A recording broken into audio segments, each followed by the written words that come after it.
The crack of a rifle split the howling wind like the voice of death itself. Evelyn Morrison pressed her back against the ice-crusted boulder, feeling the bullet's passage stir the air inches from her cheek. Behind her, 3 small children huddled in the snow, their breath coming in sharp white puffs that betrayed their position to anyone with eyes to see. "Mama," whispered 8-year-old Jonas, his voice barely audible over the storm. "They're getting closer." She could hear them, the thunder of hooves cutting through the blizzard's roar, the jangle of spurs and bridles, the harsh shouts of men who'd been hunting them for 3 days without rest. Burke Burroughs' voice rose above the others, cold and implacable as winter itself. "Fan out. They can't have gone far in this snow. $20 to the man who brings me the woman alive." Evelyn clutched the oilskin pouch tighter against her chest, feeling the crinkle of papers that had already cost her husband his life. Evidence that could destroy Burroughs' entire criminal empire if she lived long enough to deliver it to the law. But that seemed less likely with each passing hour. 10-year-old Elsie struggled to her feet, her legs shaking with exhaustion. How much further to Uncle Samuel's? "Not far now, baby." The lie came easily. They were still miles from the Voss ranch, and the children were near collapse. 4-year-old Miriam hadn't spoken in hours, her small face blue with cold despite the blankets wrapped around her. Another shot rang out closer this time. Through the swirling snow, Evelyn caught a glimpse of dark shapes moving through the trees, riders spreading out in a hunting formation, methodically closing the net. Burrow had learned from their previous escapes. This time, he wasn't taking chances. "Move," she breathed, hauling Miriam into her arms, while Jonas and Elsie stumbled through the knee-deep drifts. "Stay low and keep quiet." The wind drove snow into their faces with stinging fury, but it also muffled their footsteps and blurred their tracks. Small mercies in a world that had shown them precious few. Behind them, the riders were getting closer, their voices carrying on the storm-lashed air. "Found tracks here," someone shouted. "Fresh ones heading north." Evelyn's heart hammered against her ribs as she forced herself to move faster, dragging her exhausted children through the white hell that had become their world. Ahead, barely visible through the storm, she could make out the faint glow of lamplight in windows. The Voss ranch. Safety. Or what passed for safety when Burke Burrow wanted you dead. "There," Elsie pointed with a mittened hand. "I can see Uncle Samuel's house." But even as relief flooded through her, Evelyn heard the sound that chilled her blood hoofbeats directly ahead of them, cutting off their escape route. They were trapped between 2 groups of riders, caught in the open with nowhere to run. "Well, well," came a familiar voice from the darkness. "Look what the storm blew our way." Frank Sutter emerged from the swirling snow like a nightmare, made flesh, his rifle trained on Evelyn's chest. Behind him rode 2 of Burroughs' men, their faces hidden beneath ice-crusted scarves. "Frank," she gasped. "Thank God. Help us, Burroughs' men are right behind you." Frank finished, his smile cold as the wind. "I know. I've been leading them to you for the last mile." The betrayal hit her like a physical blow. Frank Sutter Samuel's oldest friend, the man who'd helped raise the barn, who'd played cards with their father every Sunday after church. The man she'd trusted with her children's lives. "Why?" The word came out barely a whisper. "Because Mr. Burrow pays better than friendship," Frank replied. "And because some secrets are worth more than blood." Before she could ask what he meant, and the thunder of approaching hooves filled the air. Burke Burrow himself appeared through the storm, a tall figure in a black coat, his pale eyes glittering with triumph. Behind him came the rest of his gang, 8 men with the look of professional killers about them. "Mrs. Morrison," Burroughs said pleasantly, as if they'd met at a church social instead of in the middle of a frozen wasteland. "You've led us quite a chase. But all good things must come to an end." Evelyn pulled her children closer, feeling their small bodies trembling against her. "What do you want?" "You know what I want. The papers your late husband stole from me. Hand them over, and perhaps we can discuss terms." "And if I don't?" Burrow's smile was winter itself. Then I start with the children and work my way up. The cold will make it seem like an accident, 3 little ones who simply couldn't survive the storm. Through the howling wind, the lights of the Voss ranch beckoned like salvation just beyond reach. So close. If they could just make it to the door, if Samuel would open it, if he would stand with them against these demons from their past. You have 30 seconds to decide, Burrow continued. After that, things become unpleasant for everyone involved. Evelyn looked at her children's frightened faces, at the armed men surrounding them, at the storm that showed no mercy to the weak or innocent. 30 seconds to choose between certain death and possible survival. 30 seconds to save what was left of her family. 29, 28, 27. Please, she whispered to whatever gods might be listening in the howling dark. If you don't let us reach that door, we won't survive the night. Samuel Voss had been dreaming of his father when the pounding started. In the dream, the old man was still alive, still working the land with hands that knew every stone and furrow of the ranch. Still offering advice in his rough, practical way about weather and cattle and the 100 small crises that made up a rancher's life. The pounding came again, urgent and desperate, cutting through the storm's howl like an axe through timber.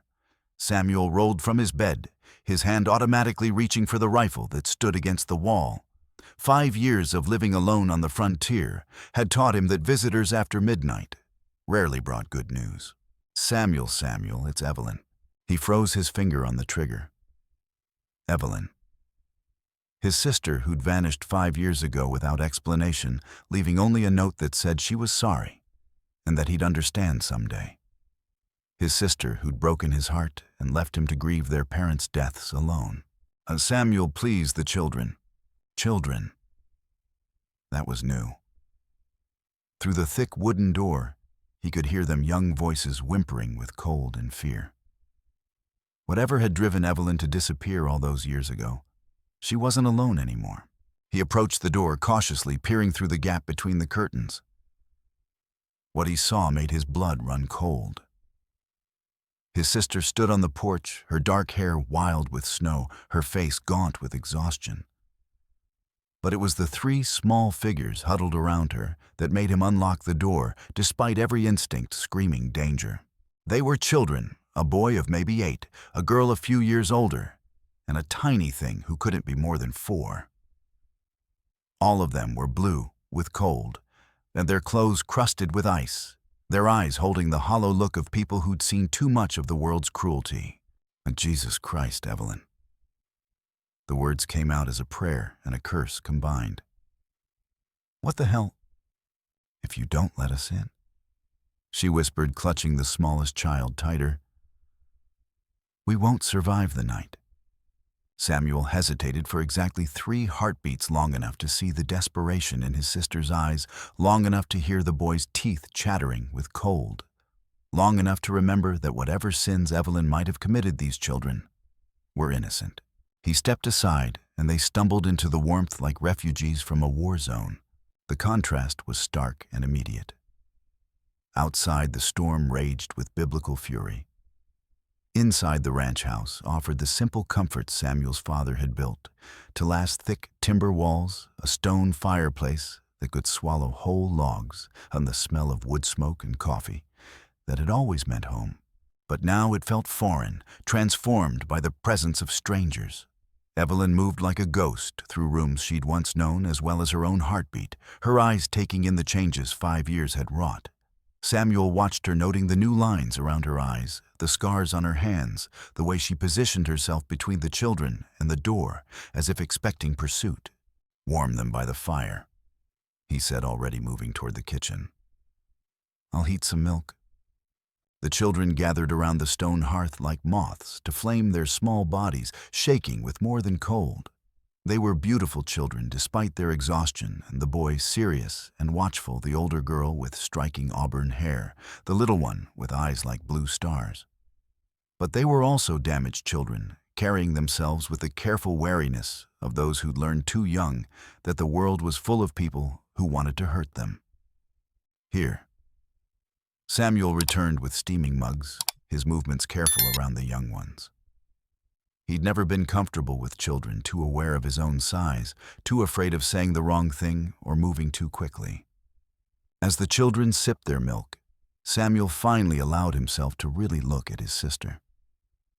What he saw made his jaw tighten with anger and grief. Evelyn had always been slender, but now she was gaunt, her cheekbones sharp under wind-burned skin. There were new scars, a thin white line along her jaw marks on her wrists that looked like rope burns. Most telling of all was something in her eyes, a watchfulness that spoke of horrors endured and survived. 5 years, he said quietly. 5 goddamn years without a word. I couldn't. You left me a note, Evelyn. A note. That said you were sorry and I'd understand someday. That was it. Nothing else. She flinched as if he'd struck her. I had my reasons. Reasons. Samuel's laugh was bitter as winter wind. Reasons that kept you away while I buried our parents alone. Reasons that took you God knows where doing God knows what. His eyes moved to the children again. Reasons that gave you 3 kids with no husband in sight. The accusation hung between them like smoke. Before Evelyn could respond, a sound from outside made them all freeze, the distant rumble of hoofbeats growing closer despite the storm. Samuel was at the window in 3 strides, peering through a gap in the curtains. His face went stone hard. Riders. At least 6 moving fast. How many? Evelyn was already pulling the little girl away from the fire, her body tense with familiar fear. Hard to tell in this snow. But they're not friendly not riding this hard in a blizzard unless they're hunting something. His eyes found hers across the room. Or someone. Outside, the hoofbeats slowed, then stopped. In the sudden quiet, they could hear voices carried on the wind, harsh voices speaking in clipped sentences that didn't carry far enough to understand. Then the hoofbeats moved on, circling the property like wolves around a campfire. Who are they? Samuel asked, though he suspected he already knew the answer. Evelyn's hand moved instinctively to the small of her back, where something was hidden beneath her coat. People who want something I have. Something I took from them. What kind of something? Before she could answer, a gunshot cracked through the night, distant but unmistakable.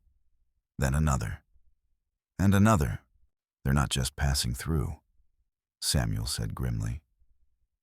He moved to a wooden chest in the corner, pulling out his father's old Spencer rifle and a box of ammunition. They're making a statement. As he checked the weapon's action, Evelyn watched her brother, really watched him. The boy she'd left behind had become a man forged by solitude and loss. His hands were steady as he loaded the rifle, his movements economical and sure. This was a man who'd learned to fight for what was his, who'd had 5 years to grow hard in her absence. Sam, she said quietly, I'm sorry. For leaving, for bringing this to your door, for everything. He looked at her for a long moment, and some of the hardness in his face softened. You're my sister, Evelyn. Whatever else has happened, whatever mistakes we've both made, you're still family. The simple words carried the weight of forgiveness, of second chances, of bonds that even 5 years of silence couldn't break. It was more than she'd dared hope for. Outside, the riders had gone quiet. But Evelyn could feel them out there, waiting in the storm like demons in the dark.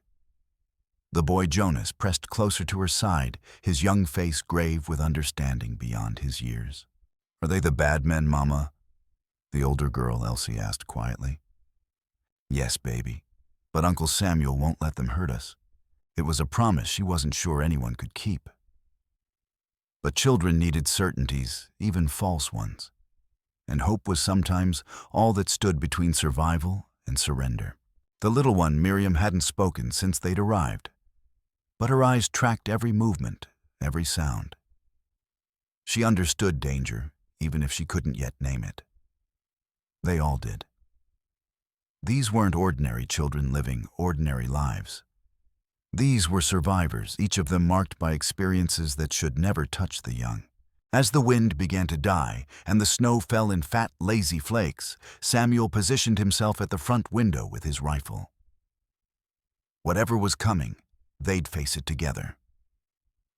The Voss Ranch had weathered Indian raids, outlaw attacks, and the harsh indifference of the frontier itself. Tonight, it would face its greatest test yet. Dawn came gray and reluctant, and the storm finally exhausting itself against the mountains. The snow lay 3 feet deep across the valley, pristine and deceptive in its beauty. From the kitchen window, Evelyn could see the tracks their pursuers had left, a circle of hoofprints around the ranch buildings, clear evidence that they'd been watched through the night. "They're gone," Samuel said, returning from his morning check of the outbuildings. Snow clung to his coat and hat, and his breath steamed in the cold air. "For now. They'll be back," Evelyn replied with the certainty of experience. "Burrow doesn't give up, ever." The children sat around the kitchen table, picking at their breakfast, with the careful attention of those who'd learned not to waste food. Jonas kept glancing toward the windows, his young face already showing the signs of a boy forced to grow up too fast. Elsie held Miriam's hand, whispering comfort in their private language. "This Burrow," Samuel said, pouring himself coffee with hands that remained steady despite the circumstances. "What's his interest in you?" Before Evelyn could answer, the sound of an approaching horse made them all tense. Samuel grabbed his rifle, moving to the window with practiced caution. But instead of outlaws, he saw a familiar figure bundled in a buffalo coat, his white beard frosted with ice. "It's Ray," Samuel said, lowering his weapon. "Ray Hutchins from town." Old Ray dismounted stiffly as joints, protesting the cold and the hard ride. He was a fixture in Cedar Falls, part-time deputy, full-time busybody, and one of the few men who treat anyone fairly regardless of their past. But the expression on his weathered face was darker than storm clouds. "Samuel," he said, stamping snow from his boots before entering. "Miss Evelyn." "Right, what brings you out in this weather?" The old man's eyes found Evelyn through the window, and she felt a chill that had nothing to do with the winter air. "Found Tom Garrett this morning. Shot dead on the North Road about 3 miles from here." Samuel's face went rigid. "Tom Jesus Ray? Who'd want to kill Tom? That's what we're trying to figure out."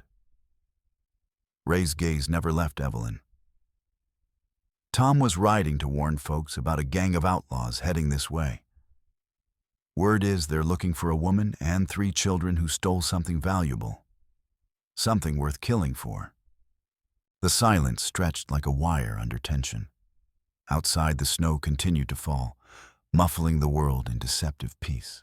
"You wouldn't know anything about that, would you, Miss Evelyn?" Ray's voice was gentle, but there was steel underneath. Before Evelyn could respond, Samuel stepped forward. "What are you saying, Ray?" "I'm saying Tom was shot with a small caliber pistol. Close range. Professional work." The old man's eyes were sad, but resolute. "I'm sorry, Samuel, but I need to ask your sister some questions."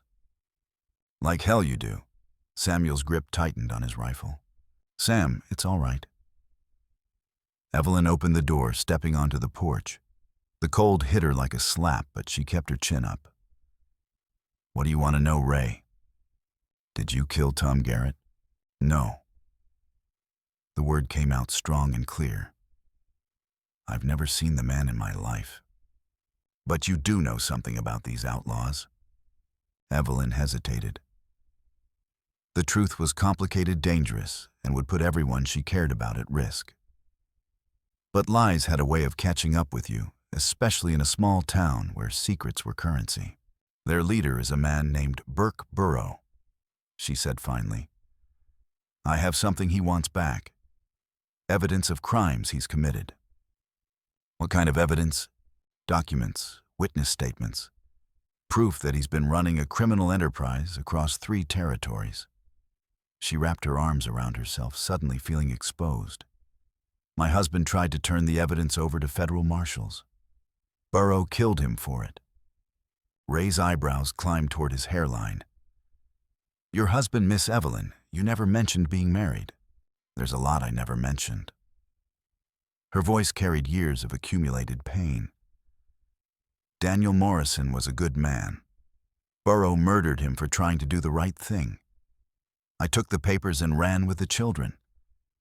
Morrison. Ray was quiet for a moment, processing. That name's familiar. There was a U.S. Marshal asking about a Daniel Morrison a few months back. Hope flickered in Evelyn's chest. What did you tell him? Told him the truth, that I'd never heard of the man. But if what you're saying is true. Ray's expression hardened with sudden resolve. Maybe it's time we got word to him that Daniel Morrison's widow is alive and has something to say. No. The word came out sharper than Evelyn intended. You don't understand. Burrow has people everywhere. Judges, sheriffs, politicians. Trust the wrong person, and we'll all end up like Daniel. Then what do you suggest? Samuel asked. We can't fight off a gang of outlaws with just the three of us. Before anyone could answer, the thunder of approaching horses cut through the morning air. Not one rider this time, but many, at least 8 or 9, coming fast down the main road toward the ranch. That's them. Evelyn whispered, her face going pale. That's Burrow. Ray was already spurring his horse toward the approaching riders, one old man riding out to meet an army. You folks get inside and bar the doors. I'll try to talk sense into them. But even as he rode away, they could see it was hopeless. The riders were spread out in a battle line, moving with the practiced coordination of men who'd done this before. At their head rode a tall man in a black coat, his face hidden beneath a wide-brimmed hat but radiating menace even at a distance. Inside, Samuel said urgently. Now, as they rushed into the house, Evelyn caught one last glimpse of Ray, riding toward certain confrontation, an old man with more courage than sense, trying to buy them precious minutes. She wanted to call out to him to warn him away. But it was too late. The war had come to Cedar Falls, and there was nowhere left to run. The riders stopped just beyond rifle range, a dark line against the pristine snow. Through the front window, Samuel counted 9 men, all armed, all waiting with the patience of predators who knew their prey was trapped. At their head, the man in the black coat sat his horse like he owned the world and everything in it. Ray's talking to them, Samuel observed, watching through a crack in the curtains. Even from a distance, they could see the old deputy gesturing, his voice carried away by the wind. Whatever he was saying, the man in black barely seemed to be listening. His attention was fixed on the ranch house, studying it with the calculating gaze of a professional evaluating his target. That's Burke Burrow, Evelyn said, gathering the children around the kitchen table as far from the windows as possible. The man in black, he's not the talking type. What's he capable of? Everything. Evelyn's voice was flat, matter-of-fact. Murder, torture, burning down whole settlements if they get in his way. He once killed an entire family because the father owed him $50. Samuel absorbed this information, his jaw working. Outside, Ray was still talking, his hands spread in a gesture of appeal. Burrow finally spoke, his words inaudible, but his dismissive tone carrying clearly across the snow. We need to get you and the children out of here, Samuel said. There's a root cellar behind the house, connects to a tunnel my father dug during the Apache troubles. Comes out near the creek. And then what, we can't outrun horses in this snow, especially not with the children. Then we make our stand here. Evelyn studied her brother's face, seeing the determination etched in every line. Sam, there are 9 of them. Professional killers, and this is my home. His voice was quiet steel. I'm done running from other people's problems. Before she could argue, a gunshot cracked across the silence. Through the window, they saw Ray's horse rear the old man, fighting to keep his seat. Burrow had fired into the air, a warning, not an execution.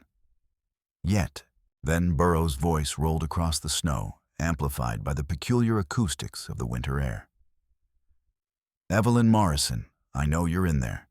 Send out the woman and the children, and the old man lives. The children pressed closer together, Miriam whimpering softly. Jonas put his arm around his youngest sister, trying to be brave, despite the fear in his dark eyes. "What do we do, Mama?" Elsie whispered. Before Evelyn could answer, Samuel was moving. He grabbed a second rifle from the gun cabinet, checking the ammunition with quick, efficient movements. "We hold them off until nightfall, then use the tunnel to get you out." "Sam, it's decided." He pressed the rifle into her hands. "You remember how to use this?" She nodded, muscle memory taking over as she checked the weapon. Their father had taught them both to shoot when they were barely tall enough to hold the gun steady. Some skills once learned never left you. Another voice joined Burrow's ray, shouting something they couldn't quite hear. Then came the sound of a scuffle, a horse whinnying in distress. "They've got Ray," Samuel said grimly. Through the window, they could see the old deputy being dragged from his horse, his hands bound behind his back. One of Burrow's men held a gun to his head, while Burrow himself dismounted and walked toward the house with the casual confidence of a man who'd never lost a fight. He was a big man, tall and broad-shouldered, moving with the easy grace of someone comfortable with violence. His face was weathered leather, with pale blue eyes and a mouth that looked like it had forgotten how to smile years ago. "Mrs. Morrison," he called out, stopping about 50 yards from the porch. "I can see you in there. No point in hiding behind your brother's skirts." Evelyn moved to the window, staying back in the shadows. "What do you want, Burrow?" "You know what I want. The papers your husband stole. Give them to me, and you and your children walk away from this." "And if I don't?" Burrow's smile was winter itself. "Then we start with the old man here and work our way up to the little ones." To emphasize his point, one of his men pressed the gun harder against Ray's temple. The old deputy closed his eyes, his lips moving in what might have been prayer. "You have 1 minute to decide," Burrow continued. "After that, things get messy." Samuel was at her shoulder, his rifle trained on Burrow through the window gap. "I can take him from here." And then his men kill Ray and storm the house. What about the children? It was an impossible choice, and Burrow knew it. Give him the papers, and he'd kill them all. Anyway, loose ends had a way of coming back to haunt men in his line of work. Refuse and watch innocent people die while waiting for the inevitable. 30 seconds, Burrow called out. That's when Jonas made his choice. Before anyone could stop him, the 8-year-old boy slipped away from the table and darted toward the back door. His small form disappeared into the swirling snow before the adults could react. Jonas, no. Evelyn lunged after him, but he was already outside, his tracks already being covered by fresh snowfall. "Where's he going?" Samuel demanded. "The creek." Elsie said, her face pale with understanding. "He thinks he can get to town, bring help." But the creek was nearly a mile away through treacherous terrain, and the ice this time of year was notoriously unstable. Last winter, 2 grown men had broken through and drowned in the freezing water. "Time's up." Burrow's voice carried a note of amusement. "I'm afraid your minute just became my minute, Mrs. Morrison." Through the window, where they could see him nodding to his men. 2 of them started moving toward the house, while the others spread out to cover possible escape routes. In seconds, they'd be surrounded with no way out, but Samuel was already moving, grabbing his coat and rifle. "I'm going after Jonas." "Sam, you can't. He's just a boy, Evelyn. I won't let him die out there because of adult mistakes." Before she could stop him, he was out the back door and running toward the tree line, following Jonas's rapidly disappearing tracks. His movement immediately drew attention from Burrow's men, shouts going up as they spotted him. "There!" one of them yelled. "Someone's making a run for it." Gunshots erupted, muzzle flashes bright against the white landscape. Samuel zigzagged between the trees, using the storm for cover, but he was one man against multiple shooters. Every step took him further from the house, further from the children who needed protection. Inside, Evelyn clutched her rifle and tried to think. 2 daughters left to protect enemies, closing in from all sides, and now both her brother and her son were exposed in the open easy targets for professional killers. Everything was falling apart, just like it had when Daniel died. Just like it always did when she tried to protect the people she loved. But this time would be different. This time she wouldn't just run and hide. This time she'd fight back with everything she had. The gunfire faded as Samuel disappeared into the tree line, but the tension in the house only thickened. Evelyn crouched by the window, watching Burroughs' men spread out in a loose circle around the ranch buildings. They moved like wolves, silent, methodical, patient. Each man knew his role in this deadly theater. "Mama," Elsie whispered, "what's happening to Jonas? Uncle Samuel will find him," Evelyn said, trying to project confidence she didn't feel. "They'll both be back soon." But even as she spoke, doubt gnawed at her. Jonas was 8 years old, running through a winter wilderness toward a creek that had killed grown men. And Samuel, brave, stubborn Samuel, was one man against 9 armed, with nothing but a rifle and determination. Smart move, sending the man after the boy.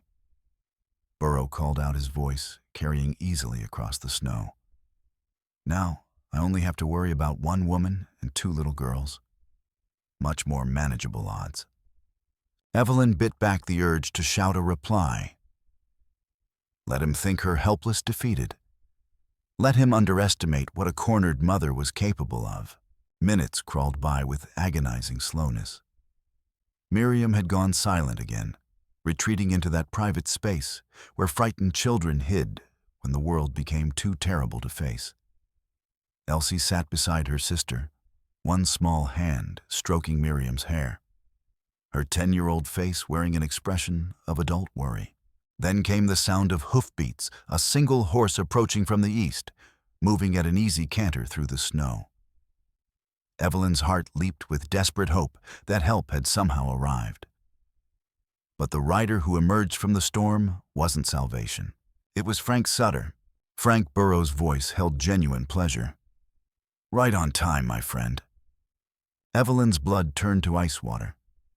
Frank Sutter had been Samuel's closest friend for 15 years, a neighboring rancher who'd helped them through the worst of the Apache raids. He'd stood vigil with Samuel when their parents died, had carved wooden toys for the children, had been like family. And now he was riding with the men who wanted to murder her daughters. Frank dismounted near Burrow, the 2 men conferring in low voices. From her hiding spot, Evelyn couldn't hear their words, but their body language spoke volumes, the easy familiarity of old partners, the casual way they discussed what was clearly a well-rehearsed plan. "No." She breathed the word torn from her throat like a physical wound. Mama Elsie looked up, sensing the change in her mother's demeanor. "What's wrong?" How could she explain that the man they'd trusted, the man who taught Jonas to ride and helped with the harvest, was the reason Burrow had found them so easily? How could she tell her daughter that betrayal cut deeper than any knife?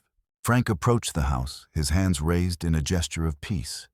"Evelyn, it's Frank Sutter. I'm here to help." The lie came so smoothly, so naturally, that for a moment, Evelyn almost believed it herself. This was Frank, after all, dependable, loyal Frank, who'd never let them down. "Open the door, Evelyn," he continued. "Let's talk this through like civilized people." She didn't move. Something in his voice was wrong, too smooth, too rehearsed. This wasn't the Frank who stammered over his words and blushed when women spoke to him directly. This was someone else wearing Frank's face like a mask. "Evelyn, I know you're scared, but Burrow's not an unreasonable man. Give him what he wants, and he'll let you and the children go. You have my word on it." "Your word," she called back, finally finding her voice. "What's that worth these days, Frank?" Something flickered across his features, guilt maybe, or annoyance at having his performance questioned. "More than you know. I've been working with Burrow for months, keeping things peaceful around here. But when you showed up..." He spread his hands helplessly. Some situations are bigger than old friendships. The admission hit her like a physical blow. Months. He'd been selling them out for months, probably reporting every movement, every visitor, every weakness in their defenses. How many people had died because of Frank's betrayal? How many families had been destroyed by his greed? Why, the word came out barely above a whisper. Because I'm tired of scraping by on a hardscrabble ranch while men like Burrow live like kings. Frank replied, his mask slipping to reveal something ugly underneath. Because I deserve better than this godforsaken wilderness and the memory of what I've lost. Behind him, Burrow was growing impatient. Enough talk, Frank. We had a deal. Frank nodded, turning back toward the house. Last chance, Evelyn. Open the door, hand over the papers, and nobody else has to get hurt. And if I don't? Frank's smile was cold as the snow around them. Then Burrow torches the house with you and the children inside. And when Samuel and Jonas come back, if they come back, they'll find nothing but ashes and regret. It wasn't an empty threat. Looking at the men surrounding the house, Evelyn could see they'd done this before. The casual way they handled their weapons, the practiced spacing of their positions, the complete absence of hesitation or remorse. These weren't desperate criminals improvising as they went. They were professionals who'd refined murder into a science. But even as despair threatened to overwhelm her, a new sound reached her ears. Distant gunfire from the direction of the creek, sharp cracks echoing off the ridge like thunder. Samuel and Jonas were in trouble. They hear that? Burrow called out cheerfully. Sounds like your menfolk ran into some of my boys. Shame, really. The child might have made it if he'd stayed put like a good little boy. Rage flared in Evelyn's chest, hot and pure and cleansing. These men had taken her husband, destroyed her life, hunted her across 3 territories, and now they were threatening her children. She'd run from them, once fled in the night like a frightened animal. Never again. Frank, she said, her voice carrying clearly across the snow. You want to know what our friendship was worth? What? She appeared at the window, her rifle barrel glinting in the pale winter light. Nothing. The shot took Frank in the shoulder, spinning him around and dropping him into the snow. His scream of pain and outrage was lost in the sudden eruption of gunfire as Burrow's men opened up on the house. The siege had begun in earnest, and there would be no quarter given on either side. Windows exploded inward as bullets tore through the walls, filling the air with deadly splinters and the acrid smell of gunpowder. Evelyn grabbed both girls and dove behind the heavy oak table their father had built to last, feeling the solid wood shudder as rounds slammed into it. Stay down, she shouted over the chaos. Keep your heads down and don't move. The gunfire was deafening, a thunderous roar that made thinking almost impossible. But between the crashes and the splintering wood, Evelyn could hear Frank screaming not from pain, but from rage, and something else. Something that sounded almost like grief. You stupid bitch, you've ruined everything. Then Burrow's voice cutting through the noise like a blade. Cease fire, damn you. The shooting stopped as suddenly as it had begun, leaving behind a ringing silence, broken only by the soft patter of debris settling to the floor. Smoke drifted through the shattered windows, and the house looked like a battlefield. Frank's hit, one of Burrow's men called out. I can see that. Burrow replied coldly. Help him to his feet, carefully. Through a gap in the splintered wall, Evelyn watched as 2 men hauled Frank upright. Blood soaked his shirt, but the wound wasn't fatal. She'd aimed to disable, not kill. Part of her regretted the restraint. You always were the better shot. Frank said, his voice strained with pain, but carrying clearly across the distance. Daniel used to brag about it. Said you could put 3 rounds through a playing card at 50 yards. The mention of her husband's name made Evelyn's finger tighten on the trigger. Don't you dare speak his name. Oh, but I knew Daniel very well. Frank continued, a strange smile playing across his pale features. Better than you might think. We had several very interesting conversations before Burrow's men killed him. What are you talking about? Frank looked at Burrow, who nodded permission. Something passed between them, an understanding born of shared secrets and old betrayals. Tell her, Frank. Burroughs said with the satisfaction of a man about to reveal his winning hand. I think she deserves to know the truth about her dear departed husband. Daniel Morrison was a fool. Frank said, his voice growing stronger as shock gave way to adrenaline. A righteous, stubborn fool who thought he could bring down Burke Burrough with a handful of documents and good intentions. But he was also smart enough to know he needed insurance. Evelyn felt something cold forming in the pit of her stomach. Insurance? That's right. He made copies of everything: the bank records, the witness statements, the photographs, hid them in 3 different locations, and told 3 different people where to find them, just in case something happened to him. You're lying. Am I? Then why do you think I've been so interested in your children, Evelyn? Why do you think I've been asking so many questions about their father, about what he might have told them before he died? The world seemed to tilt on its axis. Behind her, Evelyn could hear Elsie's sharp intake of breath. The 10-year-old had been listening to every word, understanding more than any child should have to. No, Evelyn whispered. Oh, yes. You see, Daniel Morrison wasn't just married to you, Evelyn. He was also a man with needs and a marriage that had grown cold after years of running and hiding. A man who might seek comfort wherever he could find it. Frank's smile was poisonous now, all pretense dropped. Sarah Caldwell was a beautiful woman and very lonely after her husband died in that mining accident. Very grateful for the company. Grateful enough to bear Daniel a daughter and keep quiet about it for years. The implications hit Evelyn like physical blows. Sarah Caldwell had been a neighbor, a widow who died in a riding accident when Elsie was 3. Evelyn remembered how Frank had grieved, how he'd taken a sudden, inexplicable interest in the children after Sarah's death. She'd thought it was kindness, but it had been something else entirely. You're talking about Elsie? She said the words feeling like glass in her throat. I'm talking about my daughter, Frank said quietly, and for the first time genuine emotion broke through his cold facade. Mine and Sarah's. Daniel Morrison was never her father, I am. Behind her, Evelyn heard Elsie's sharp cry of denial. That's not true.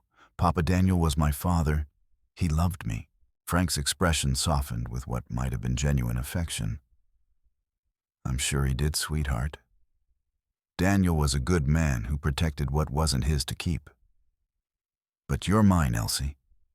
You have my eyes, my stubborn chin. You're my blood. Evelyn's mind reeled, trying to process this revelation.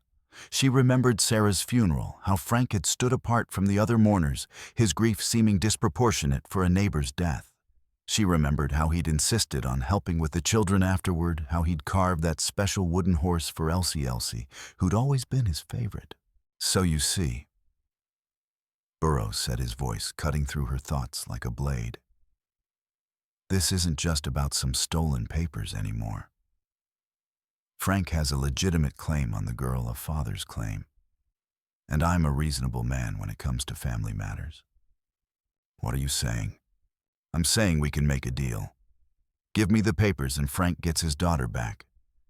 You and the other 2 children walk away from this. You even get to keep breathing. Evelyn looked down at Elsie, seeing Frank's features for the first time. The stubborn chin, the deep-set eyes, the way she held her head when she was angry or confused. How had she missed it? How had she been so blind to what was right in front of her? It's not true, Elsie whispered, but there was uncertainty in her voice now. Is it, Mama? The question hung in the air like a sword over Evelyn's head. Tell the truth and shatter a 10-year-old's world. Lie and watch Frank tear their family apart anyway, with his superior knowledge and biological claim. Elsie, she said carefully, sometimes the truth is more complicated than we'd like it to be. But Daniel was my papa. He read me stories and taught me to ride and promised he'd always protect me. And he did protect you. Frank called out, his voice gentling for the first time. He protected you by raising you as his own, by never telling you the truth about who your real father was. But now it's time for you to come home with me, where you belong. She belongs with me, Evelyn said fiercely, pulling Elsie closer. I've raised her, loved her, protected her for 10 years. Biology doesn't make you a father, being there does. Maybe so, Frank replied.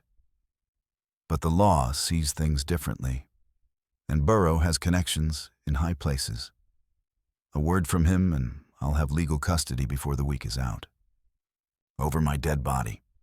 That can be arranged, Burrow said pleasantly. In fact, it was always part of the plan. Frank gets his daughter, I get my papers, and you get a shallow grave somewhere in the wilderness. Everyone wins. But even as despair threatened to overwhelm her, new sounds reached their ears, not the sporadic gunfire from the creek, but the sustained thunder of many horses approaching fast. Through the broken windows, they could see dust rising from the road, even through the snow. What the hell? Burrow turned toward the noise, his confidence wavering for the first time. The sound was getting closer, and with it came something else. Voices raised in coordination and the jangle of military equipment, the organized chaos of a disciplinary force on the move. Boss, one of Burrow's men called out nervously. We got company coming in. A lot of company. Evelyn felt a flicker of hope. Samuel had made it to town somehow, had found help. But even as relief flooded through her, she knew it might be too late. Burrow still had 9 men, still controlled the high ground, still had Frank's claim on Elsie working in his favor. Change of plans, Burrow said grimly. Frank, take 2 men and get the girl. Kill anyone who tries to stop you. The rest of us will hold off whoever's coming. Wait. Frank started to protest, but Burrow cut him off. No arguments. We agreed you get the girl. Take her and go before this situation gets any more complicated. Frank nodded reluctantly, gesturing to 2 of the nearest gunmen. They started moving toward the house, with purpose, their weapons ready. Evelyn raised her rifle, knowing she was outnumbered, knowing the odds were impossible. But she'd die before she let them take Elsie. Some things were worth any sacrifice. The battle for her daughter's soul was about to begin, and this time there would be no retreat. Frank kicked in the front door with brutal efficiency, the heavy wood splintering off its hinges under his boot. Behind him came 2 of Burrow's deadliest men, Crenshaw, a lean killer with dead eyes, and Torres, whose scarred hands spoke of violence as a way of life. All 3 had their weapons drawn and ready. Evelyn swung her rifle toward them, but Frank was faster, his own gun trained on Miriam's small form, huddled behind the overturned table. I wouldn't, he said, blood still seeping from his shoulder wound, but his voice steady. Not unless you want to explain to a 4-year-old why her mama chose to be a hero instead of a mother. The standoff lasted 3 heartbeats before Evelyn slowly lowered her rifle. She could take Frank, maybe even one of his companions, but not all 3 before they returned fire. And with the children so close, even a wild shot could prove fatal.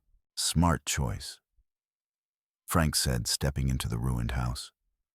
Pain etched lines around his eyes, but adrenaline had pushed the worst of it aside.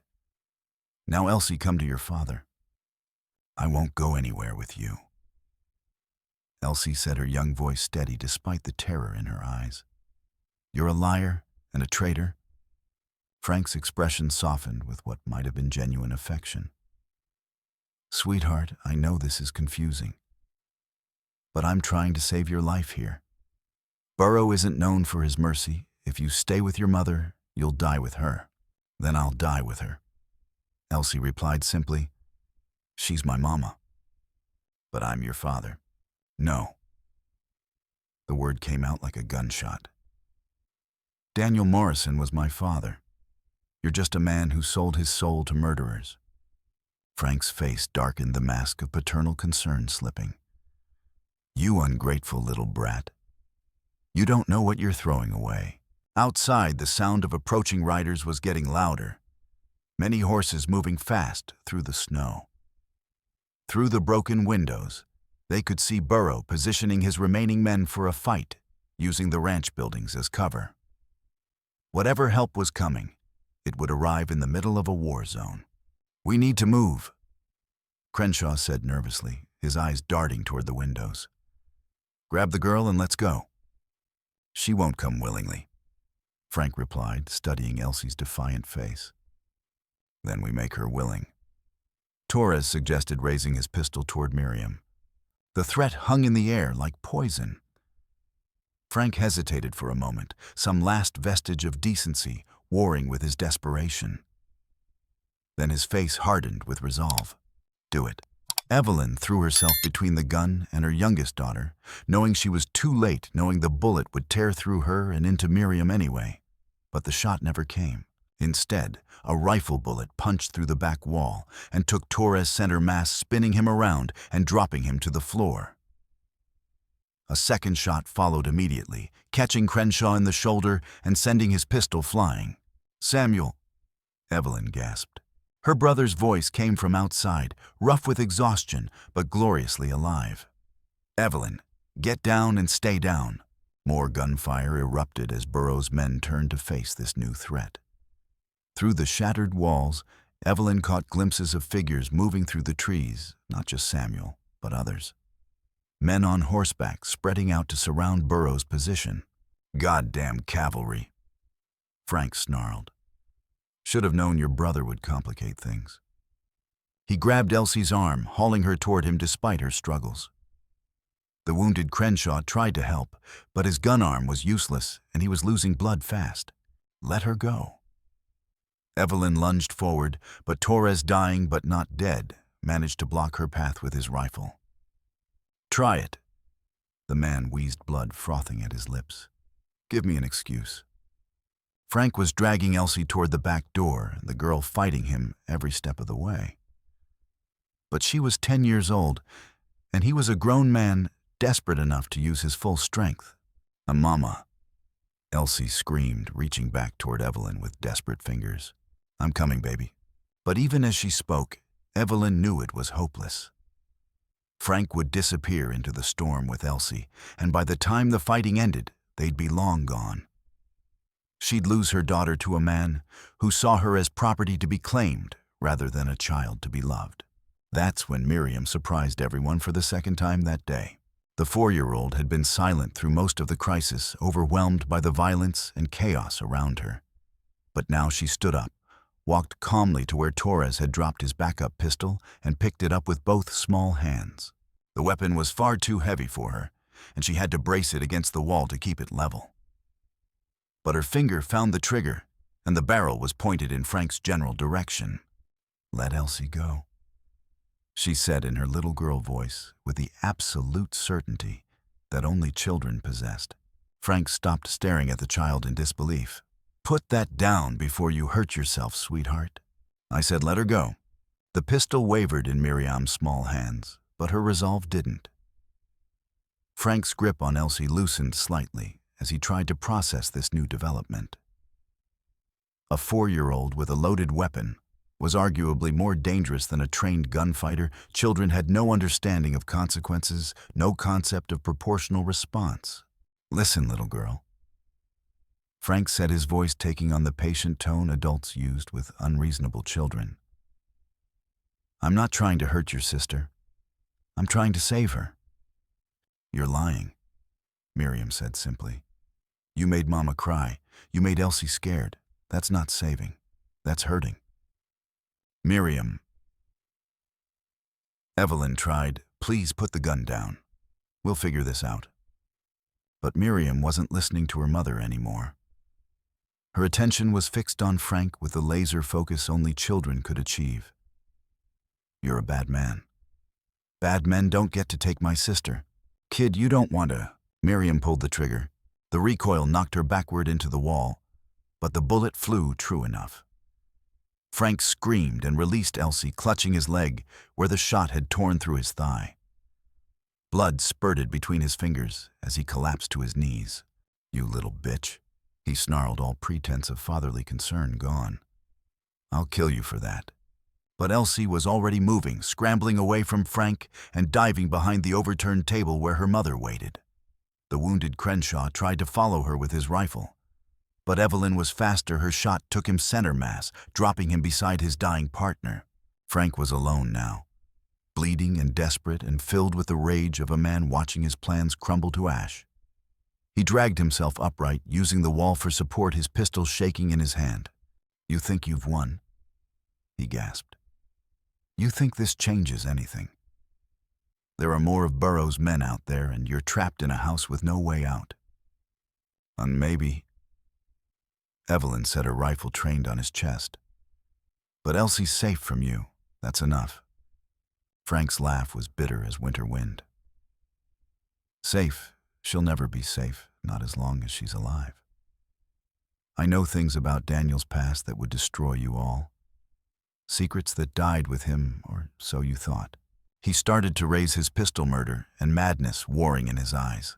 Evelyn's finger tightened on the trigger, knowing she had no choice, knowing she was about to kill a man she'd once called friend. But the shot that rang out didn't come from her rifle. It came from the doorway where Jonas stood with Samuel's smoking pistol clutched in both hands. The 8-year-old's face was white with shock and determination. But his aim had been true. Frank toppled forward, the surprise frozen on his face as he hit the floor and moved no more. "Papa Daniel taught me to shoot," Jonas said quietly, his voice carrying an adult weight that no child should bear.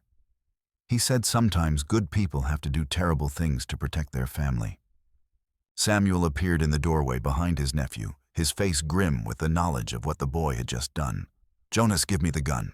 The boy handed over the weapon without protest, then walked to where his sisters huddled with their mother. None of them spoke what was there to say. An 8-year-old had just taken a man's life to save his family. That kind of trauma didn't heal with words. Outside, the gunfire was intensifying as Samuel's reinforcements engaged Burroughs' remaining men in earnest. The sound of organized voices suggested professional lawmen rather than a hastily assembled posse. "Who's out there?" Evelyn asked, trying to focus on immediate survival rather than long-term consequences. "U.S. Marshal and 6 deputies. Samuel replied, checking his rifle. Ray made it to the territorial capital before the storm hit, sent word about Burroughs' gang. They've been tracking the bastards for months. Hope flickered in Evelyn's chest. Federal jurisdiction, federal everything. Burroughs' gang crossed state lines, robbed mail coaches, killed witnesses in federal cases. The marshal's been building a case against them for 2 years. And the papers I have will put every last one of them away forever if we can survive long enough to testify. Another volley of gunfire shook the house, reminding them that the battle was far from over. Burroughs still had men, still had the advantage of defensive positions, still had the desperate fury of a cornered animal. But for the first time since this nightmare began, Evelyn allowed herself to hope that her children might see another sunrise. Frank was dead, his claim on Elsie ended forever. Now they just had to survive the next few hours. The hardest part was yet to come. The gunfire outside reached a crescendo as Marshal Tom Hendricks and his 6 deputies engaged Burroughs' remaining men in a vicious firefight among the ranch buildings. From inside the house, Evelyn could hear the sharp crack of rifles, said the deeper boom of shotguns, and the occasional scream of a man who'd found more trouble than he'd bargained for. "How many deputies?" she asked Samuel as he positioned himself at the shattered front window. 6 plus the marshal. Good men, all veterans of the Apache campaigns. But Burroughs got 7 left, and they know this ground. As if summoned by their conversation, Burroughs' voice rose above the gunfire. Not the smooth confidence he'd displayed earlier, but the raw fury of a man watching his empire crumble. "Morrison, I know you can hear me. Those papers won't save you now. Not when you're all dead." Evelyn moved to the window, keeping low. Burrough was using the barn for cover, his black coat stark against the weathered wood. 3 of his men flanked him, their rifles trained on the house. "The papers are already in federal hands." She called back, though it wasn't quite true yet. You're finished, Burrow. Maybe so, but you'll be in hell before I see the inside of a courtroom. To emphasize his point, one of Burrow's men fired what looked like a flaming arrow into the roof of the house. Within seconds, they could smell smoke as the dry timber began to catch. Fire arrows, Samuel said grimly. They're going to burn us out. More flaming projectiles followed, some missing their mark, but others finding purchase in the wooden walls and roof. The house had been built to withstand raids and harsh weather, but it hadn't been designed to resist a sustained arson attempt. We need to get out of here, Evelyn said, gathering the children close. That tunnel you mentioned, root cellar behind the kitchen. But the entrance is exposed. They'll cut us down before we reach the trees. Another fire arrow punched through the front window, landing in a pool of spilled lamp oil. Flames spread across the floor with terrifying speed, filling the room with smoke and the smell of burning wood. Mama, I'm scared, Miriam whispered, clinging to Evelyn's skirt. I know, baby. We're going to be okay. But even as she said it, Evelyn wasn't sure she believed it. The house was burning around them. Burrow's men controlled the exits, and the marshal's forces were pinned down by superior numbers and defensive positions. That's when Jonas surprised them all again. Mama, the 8-year-old said quietly, there's another way out. What? The old mine shaft. Papa Daniel showed it to me when we were exploring last year. It connects to the root cellar, but there's a second entrance behind the ridge. Evelyn stared at her son. The boy was small for his age, thin from too many meals missed during their flight from Burrow. But his eyes held the steady determination of someone who'd already proven he could do the impossible. Jonas, that shaft is unstable. It could collapse at any moment. It's our only chance, he said with devastating 8-year-old logic. Someone has to try. Before Evelyn could argue further, the sound of splintering wood made them all turn. Part of the front wall had finally given way to the flames, and fire was pouring into the main room like a living thing consuming everything in its path. We're out of time, Samuel said, coughing as smoke filled his lungs. If we're going to move, it has to be now.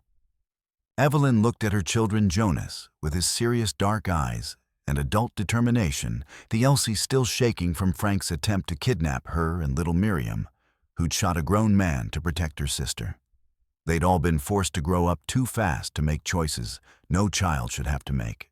The root cellar, she decided. All of us together. They fought their way through the smoke toward the kitchen, Evelyn carrying Miriam while Elsie clung to Samuel's coat. The heat was intense now, and the sound of burning wood filled the air like a malevolent choir. But as they reached the cellar door, new sounds joined the symphony of destruction and the thunder of more horses moving fast through the snow. Many horses coming from multiple directions. What the hell now? Burrow's voice carried clearly across the chaos. Through the burning walls, they could see riders emerging from the tree line, not more of Burrow's men, but someone else entirely. A dozen mounted figures spread out in a battle line, rifles gleaming in the firelight. Who are they? Samuel wondered. Evelyn peered through the smoke and felt her heart leap with recognition. At the head of the riders sat a man she knew, tall, weathered, with a U.S. Marshal's badge gleaming on his chest and justice written in every line of his face. That's Marshal William Cray, she breathed. He was Daniel's contact, the one who was supposed to receive the evidence before Burrow's men found us. The arrival of reinforcements caught Burrow's men between two forces. They were now facing Marshal Hendrick's deputies on one side and Cray's men on the other, trapped in a crossfire with nowhere to run. But Burrow wasn't finished yet.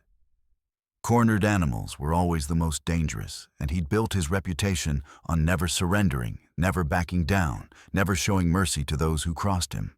If I'm going down, he roared, I'm taking all of you with me.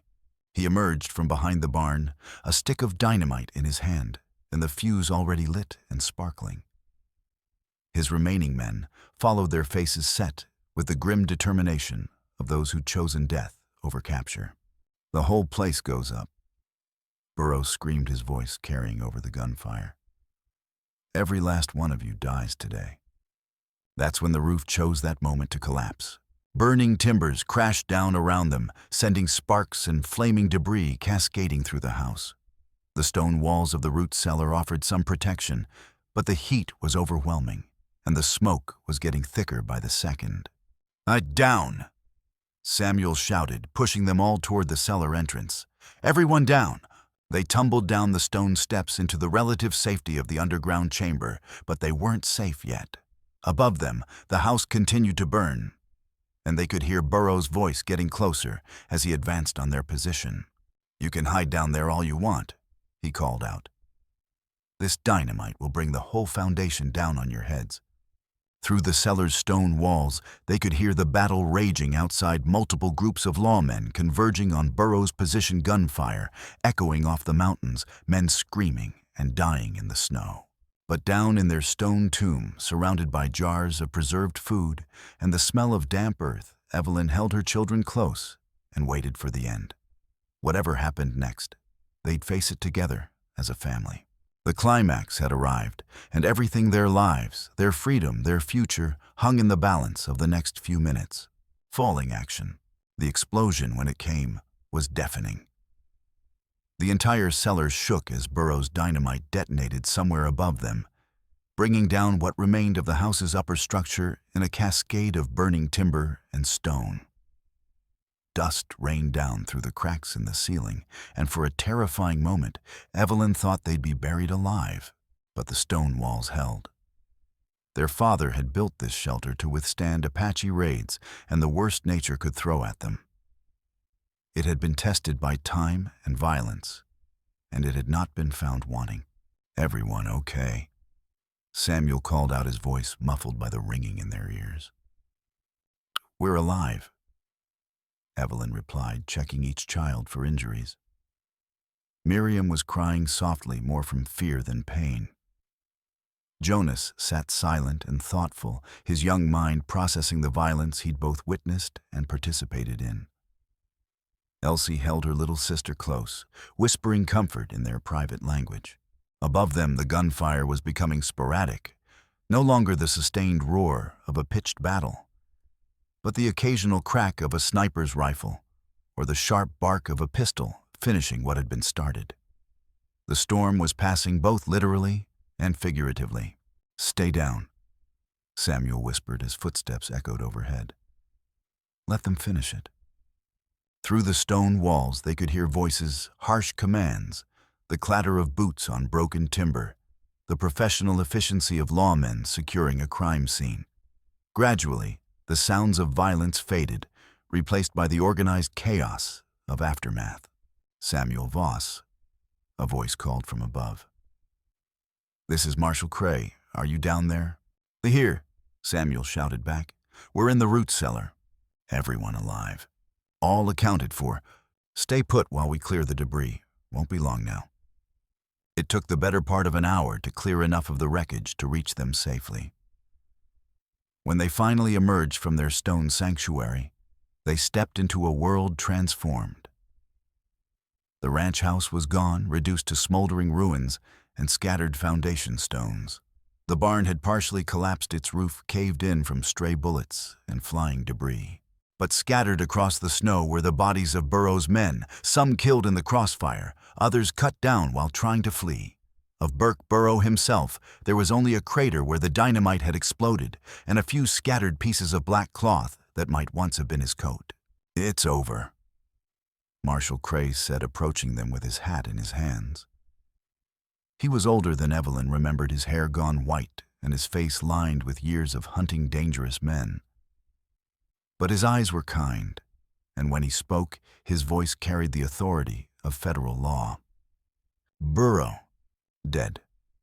Took 3 of his men with him when the dynamite went off. The rest..." Cray gestured toward the bodies scattered across the snow. "Well, they won't be troubling anyone else." Relief flooded through Evelyn like warm honey. Burke Burrow, the man who'd killed her husband and hunted her across 3 territories, was finally dead. The nightmare that had consumed 5 years of their lives was over, and his network, We've been rolling up his operation for months using information from... Crave paused, his expression growing thoughtful. Well, let's just say we've had help from an unexpected source. Federal judges have issued warrants for over 30 individuals connected to Burroughs' organization. By the end of the month, his entire criminal empire will be dismantled. As they spoke, other figures emerged from the ruins, Ray Hutchins battered, but alive, supported by 2 deputies. The old man had taken a bullet in the leg, but he was grinning with the satisfaction of a job well done. "Evelyn," he called out, "heard your boy made quite a ride through that mine shaft. Brought help just in time. Jonas." Evelyn turned to her son, seeing him clearly for the first time since the battle ended. He was pale and shaken, covered in soot and grime, but his eyes held a quiet pride. "I made it to the old mine entrance," he said simply. "Found Marshal Crave's men setting up camp there. They were already planning to attack at dawn." "You did good, son," Samuel said, ruffling the boy's hair. "Real good." But even as they celebrated their survival, the cost of victory was becoming clear. Samuel's ranch was destroyed, reduced to ash and rubble. Frank Sutter lay dead inside the ruins, his betrayal ended, but his secrets buried with him. And the children, all 3 of them, had been forced to witness and participate in violence that would mark them for the rest of their lives. "What happens now?" Elsie asked, her young voice carrying an adult weariness. Marshal Crave knelt down to her level, his weathered face gentle. "Now you get to be children again. No more running, no more hiding. The bad men are all gone and they're not coming back. Promise?" Miriam asked. "I promise." Evelyn reached into her coat, withdrawing the carefully folded papers she'd carried for so long, evidence that had cost her husband his life and put her children in mortal danger. She handed them to Crave with a sense of profound relief. "Everything's there," she said. Bank records, witness statements, photographs. Enough to expose every corrupt official and criminal associate in Burroughs' network. Crave took the documents with reverent care, knowing he held evidence that would bring justice to dozens of victims and closure to families who'd been waiting years for answers. "These will help a lot of people," he said quietly. "Your husband died a hero, Mrs. Morrison. He'd be proud of what you've done."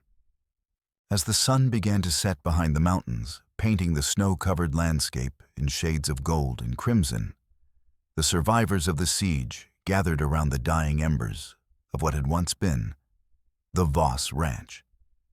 There would be questions to answer, statements to give, and a long journey back to civilization. But for now, in this moment of peace after violence, they were simply a family reunited. Scarred and changed, but alive, and together at last. The falling action was complete. Now came the resolution and the chance to build something new from the ashes of the past. 6 months later, Evelyn stood on the porch of the new house Samuel was building, watching her children play in the morning sunshine. The structure was smaller than the old ranch house, more practical, but it was theirs, a place where they could finally stop running and start healing. The spring had been kind to them. Jonas, now 9, was learning to smile again, though the serious cast to his features suggested he'd never fully returned to childhood innocence. He spent his mornings helping Samuel with the construction and his afternoons reading books that Marshal Crave had sent from Denver, histories and adventures that spoke of heroes who didn't always win, but who always tried to do right. Elsie had struggled the most with Frank's revelations about her parentage, but time and love were slowly healing those wounds. She was beginning to understand that family wasn't about blood, but about the people who chose to love you unconditionally. Her laughter was returning bright and clear as mountain water. And Miriam, brave, surprising Miriam, was learning to be a little girl again. The 4-year-old's nightmares had faded, replaced by dreams of flowers and horses, and all the normal things children were supposed to think about. She still had moments of startling gravity when her eyes would hold depths no child should possess, but those were becoming rarer. "They look happy," Samuel said, joining Evelyn on the porch. Her brother had aged in the months since the siege, his hair showing more gray, his face bearing new lines. But there was peace in his eyes that hadn't been there before, the peace of a man who'd faced his worst fears and found he could endure them. "They are happy," Evelyn replied. "For the first time in years, they're actually children." The trials that had followed the siege had been difficult but necessary. Evelyn had testified before federal judges in 3 different territories, her evidence helping to convict 42 members of Burroughs' network. 7 corrupt politicians had been removed from office. 4 crooked lawmen had been imprisoned, and dozens of smaller criminals had been brought to justice. The bounty on their heads was gone, officially lifted by federal order. They were free to live under their "Any word from the territorial government?" Samuel asked. "Marshal Cray stopped by yesterday while you were in town.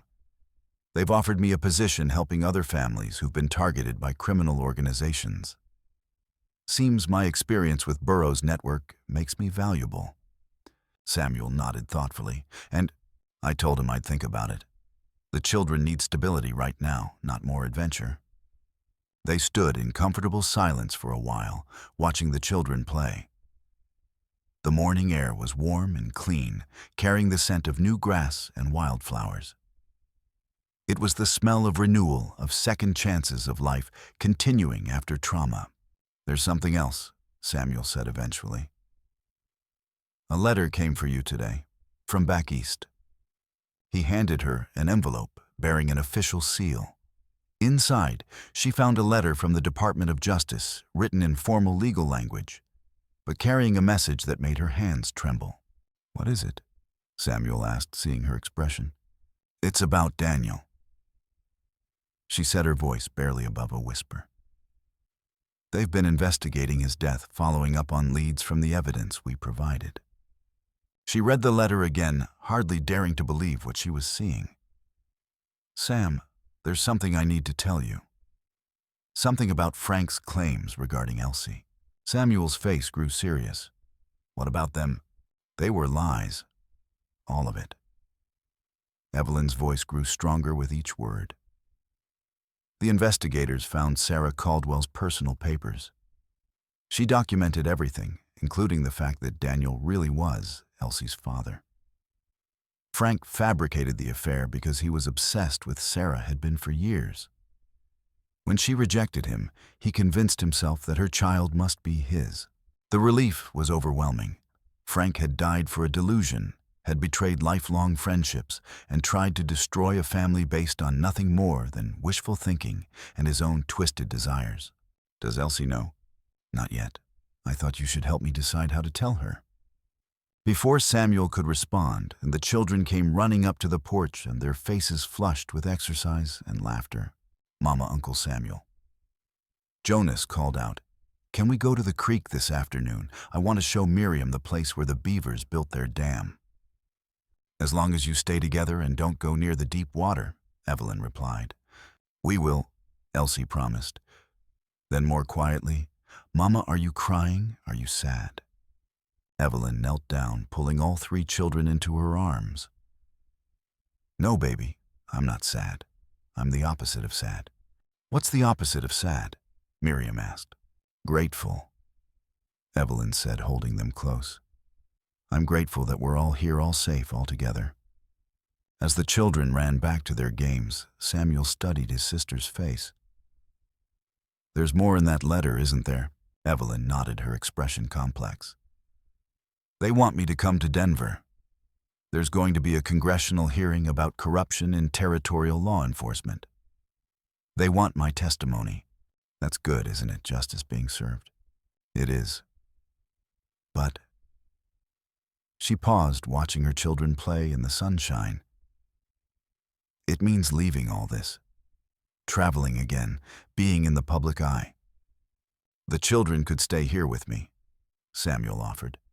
"They're settled happy. No need to uproot them again." "Maybe," Evelyn said. "Or maybe it's time they learned that sometimes doing the right thing requires sacrifice. That justice matters more than comfort." A rider appeared on the horizon, approaching at an easy canter. As he drew closer, Evelyn recognized Marshal Cray, his weathered face serious beneath his wide-brimmed hat. "Mrs. Morrison," he said, dismounting and touching his hat brim. "Mr. Voss, I hope I'm not intruding." "Not at all, Marshal. What brings you out this way?" Cray's expression was grave. "I'm afraid I have some difficult news, and some that might be welcome depending on how you look at it." "Go on." "We've been investigating the last few members of Burroughs' organization, the ones who escaped the raid on your ranch. 3 days ago, we cornered them in a canyon near Durango." He paused, choosing his words carefully. 2 were killed resisting arrest. The third, well, he had an interesting story to tell. Evelyn felt a familiar chill. "What kind of story?" "About a federal marshal who'd been working undercover in Burroughs' organization for 2 years. A man who'd infiltrated their ranks so completely that even Burrough trusted him. A man who'd been feeding us information that helped us track and capture dozens of criminals."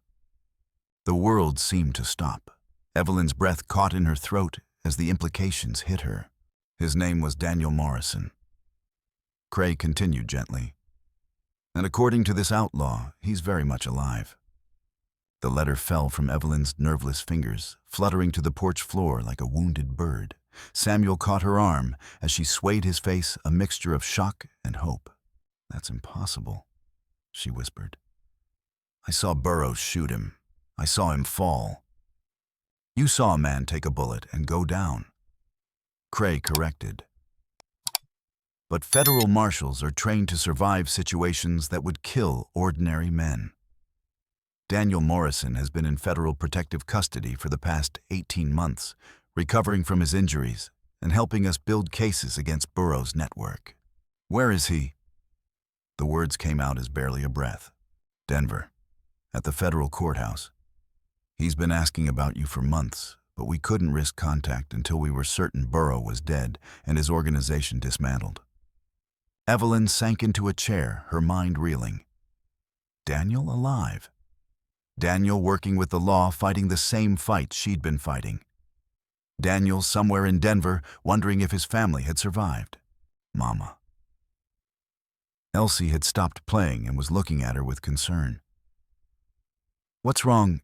How do you tell children that their father, whom they'd mourned and finally learned to live without, was alive? How do you explain that everything they thought they knew about their family's tragedy was incomplete?" "Nothing's wrong, baby," Evelyn said, finding her voice. "In fact, something wonderful has happened. Something impossible, but wonderful." She looked at Marshal Cray, then at Samuel, then at her 3 beautiful, damaged, resilient children. "How soon can we leave for Denver?" "Tomorrow morning, if you're ready." Evelyn stood up, feeling stronger than she had in years. "We're ready. We've been ready for 5 years." As the sun set behind the mountains that evening, the Morrison family gathered their few possessions and prepared for one final journey. But this time, they weren't running from something. They were running toward it, toward the missing piece of their family, toward the completion of their story, toward the man who'd never stopped fighting for them, even when they thought he was dead. The resolution was complete, but the real beginning was just about to start. 1 year later, the Morrison family stood together on the platform of the Denver train station, watching the locomotive that would carry them to their new home in California. Daniel Morrison, older, scarred, but unmistakably alive, held his wife's hand, while their children chattered excitedly about the ocean they'd never seen. The reunion had been everything Evelyn had dreamed, and nothing like she'd expected. Daniel bore the marks of his ordeal, a permanent limp from Burroughs' bullet scars that would never fade, and a wariness that spoke of battles fought in shadow and silence. But he was alive, and he was theirs, and that was enough. The children had adapted with the resilience of youth. Jonas had found in his father a kindred spirit, another man, who'd been forced to do terrible things for good reasons. Elsie had her questions about parentage finally definitively answered. And Miriam had simply accepted that Papa was back, as if his return was the most natural thing in the world. "All aboard," the conductor called. As they climbed into their car, Evelyn caught a glimpse of a newspaper headline on a nearby bench. "Territorial Corruption Trials Conclude 42 Convicted." Her testimony had helped send the last of Burroughs' associates to prison, where they would spend the rest of their lives paying for their crimes. Justice had been served. The innocent had been protected. The guilty had been punished. And somewhere in the mountains of Colorado, a new house stood where the old Voss ranch had been, its windows glowing with lamplight, as Samuel Voss settled in for another peaceful evening on the frontier he'd chosen to call home. The Morrison family's long journey was finally over. Their new life was just beginning, and in the end, that was enough.